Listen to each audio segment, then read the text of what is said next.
Hi, this is Jack Westman for ESEAnews.com here in Jönköping, Sweden for DreamHack Winter 2013. Joining me this time is Semphis from Team compLexity, who've just lost to Fnatic 2-0 in their semi-final. Semphis, first off the bat, obviously this is an untimely loss for you guys. You could have performed better, but is this a hard loss to take, considering that it's such a large improvement over ESWC last month? I definitely think the loss is hard in the sense that we thought we were better than Fnatic, so losing to them was harder than the loss itself, I guess. If you got paired up versus VG or NIP, or even if we lost to Astana or something in this scenario, like we beat Fnatic, we lost to Astana instead, it probably would have been less disappointing. But yeah, I mean, it definitely is an improvement over Paris. I think our Paris performance was a little bit skewed though. We should have beat Mystic in the group stage. Yeah. We went 10-5 T-side nuke. We didn't tie that. Then we would have been on a way easier side of the bracket with FM Toxic instead of going directly into NIP. So I definitely think if we did the same 2-0 in the groups like we did here in Paris, we probably would have gone a lot further, maybe getting a similar placing. So do you feel you're playing on the same level you were in Paris? It was just the tournament structure that's meant you've gone further this time? No, we definitely improved versus the top teams. I think we beat VG in the group stage, we beat Astana, we beat Kerrigan's team and faculty, but we definitely improved a lot with the boot camp. And in Paris, we were a lot more sloppy, in terms of just losing stupid rounds. We were really bad at going when we needed to, just manning up, because in CS:GO it's not like 1.6 where waiting is usually the smarter choice. Yeah. In Go, sometimes going is smarter, as you can see by how Fnatic played versus us. They rushing isn't always bad. It's just doing it at the right moment, I guess. Okay. So it's good to go in CS:GO, quite fittingly. Okay, so today a lot of people on the stream and kind of spectators behind you are saying it didn't really feel like compLexity showed up today. You didn't feel like the same team that you did yesterday when you were shouting, everybody was in rhythm, hitting shots. Do you agree with that? Do you think that's fair and accurate? Kind of, but not really. We definitely weren't as enthusiastic, but you have to realize that we also were losing. Yeah. It's what are you going to scream at when you get 14-1 in the first half that you play? There's very little you can do. You just look like an idiot if you're yelling when you're losing, basically. That's all there is to it.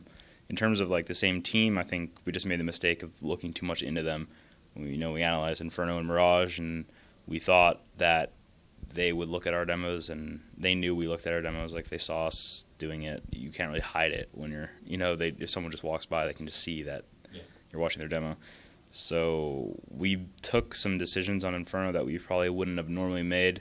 I think if we just played our normal game, Inferno would have, if we lost it, probably would have been a lot closer than it was, because CT was going fine. It's just the fact we only got one on T that it ended so abruptly. So I think that if we played our normal game, we did our normal T pistol, we didn't look too much into it, we probably would have done a lot better. And we needed to win Inferno because Mirage was basically a loss. Because if you haven't noticed, we've been avoiding Mirage and Train the whole tournament.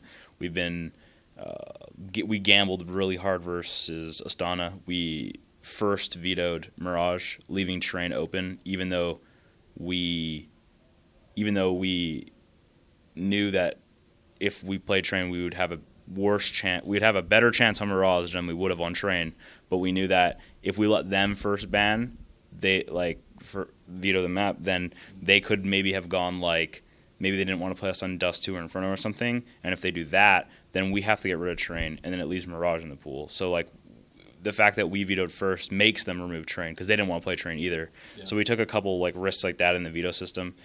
And when it came to Fnatic, it was different because Fnatic plays Train and Mirage, and they want to play them. So I mean, obviously we got ripped on Inferno, and it's not like we only lost because of that. It's not like that. They played good, but it's just we needed to win Inferno because Mirage was more of a toss-up. We did play it, and we practiced it. We just always lost. It was just a bad map. It's not an excuse. It's we never play Mirage. We can't play Mirage. It's we played it. We just never win at it. So right. We didn't want to play it, and we couldn't avoid it in this versus this team. Okay. Was that playing on your mind going into the second map? You thought, okay, we've lost Inferno, we've got Mirage coming up now. Was it almost lost after the first map, do you think? I mean, we still thought we could win on Inferno, Mirage. It's we should have won CT Pistol.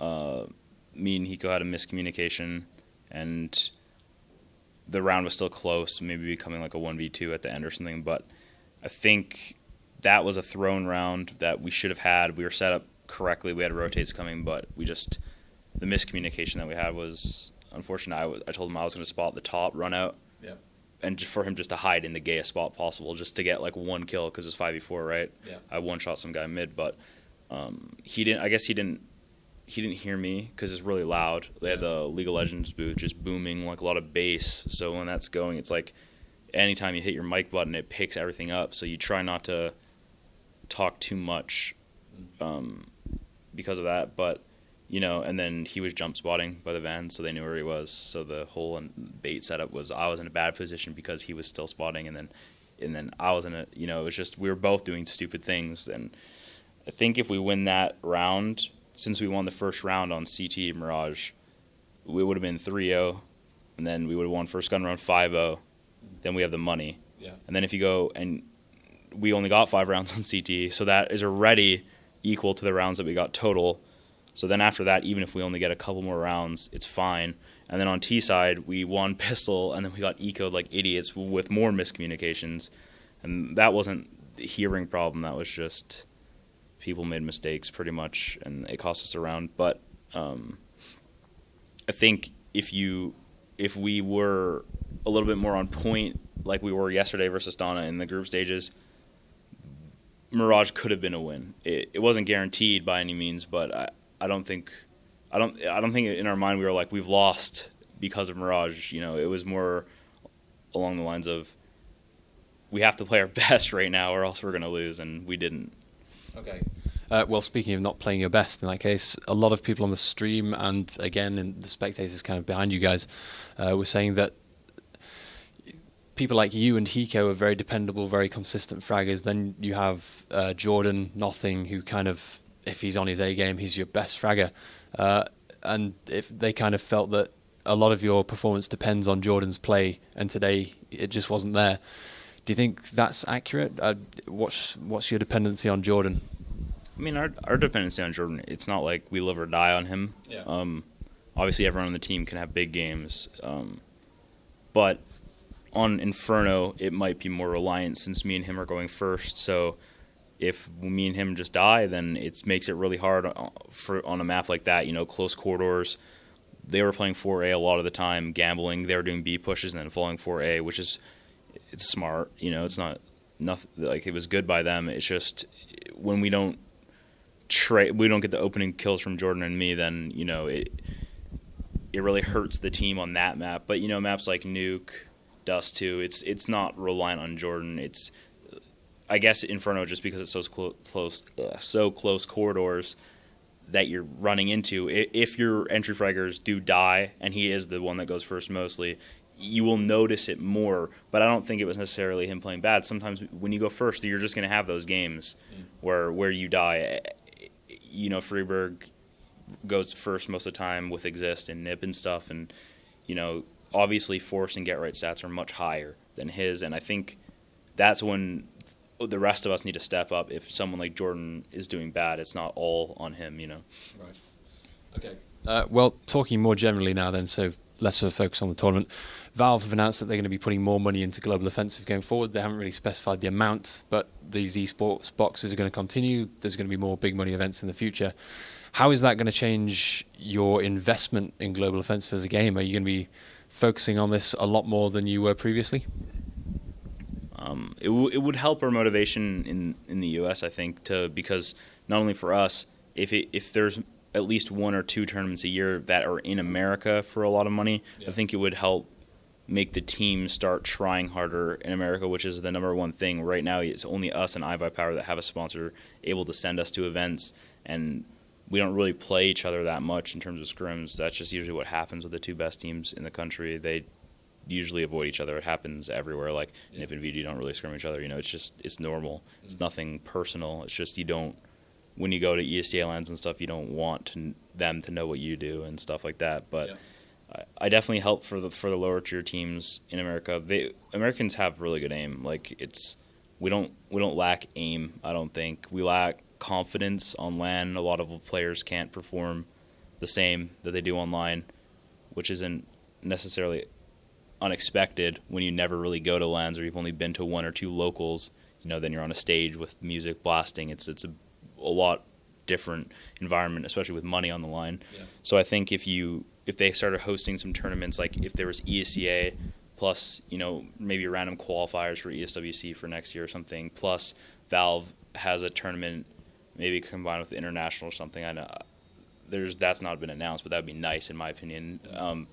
I think if they had more tournaments to go to, more things to look forward to, it would increase North Americans' team skill and everything like that. Okay. Just a couple more questions before I let you go, Corey. So what would you say the highlight of your weekend is? There must be something positive you can take away other than the improvement on your Paris result. What would you say the best part of this weekend was for you guys? I think the best feeling was probably beating VG, because beating VG, it was 16-14. They're probably rated higher than NIP at that point just because they had won like 3 or 4 tournaments in a row, even though we know now that they're no longer in the tournament and they beat them. I think that felt like really good in that sense, and it guaranteed us out of groups. And, you know, iBuyPower went out, so it was a good feeling knowing that we were guaranteed out. Like, even though we beat N Faculty, if you lose to VG, you essentially go back to square one. It doesn't mean anything. Like, you have to then play N Faculty again. And while we did play versus them well the first time, if it ends up being Inferno, you don't know what happens. They played you on that same map. They counter. They do things differently. They just played you. They gain more confidence, or maybe they're like, we got nothing to lose, you know, whatever. So I definitely think the fact that that felt the best. But I mean, beating Astana was like probably like the highlight for all of us, like as a team, and then obviously Fnatic was the worst feeling. So, okay.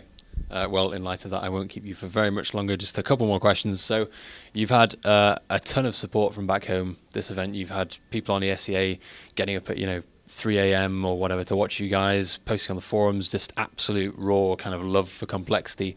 Do you have like a closing statement for all of those guys in light of your final result?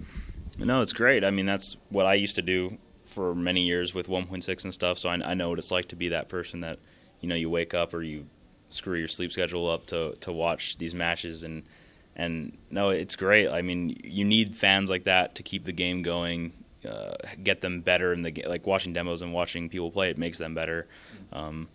Yeah, I mean, there's nothing but positive things to say about that. I think DreamHack really hyped people up too, like the prize pot. I mean, I know when we were at ESWC, I didn't have as many people PMing me on Steam and stuff saying they were going to watch and like ruining their sleep schedule, but for DreamHack, it seems like I had a lot of support. A lot of people messaging me, and it's really good. Yeah. Except for all the massive amount of Steam ads that you guys did. That just, when you click sign and your Steam freezes and you have like 80 people added to you, it's just crazy. Right. So, but must feel nice to have that many fans, right? Yeah, it feels good. Okay. Corey, thank you very much. Always a pleasure. Do you want to run through shout-outs and sponsors before we go? Yeah, we got Sound Blaster. They make really good headphones. The sound quality is great.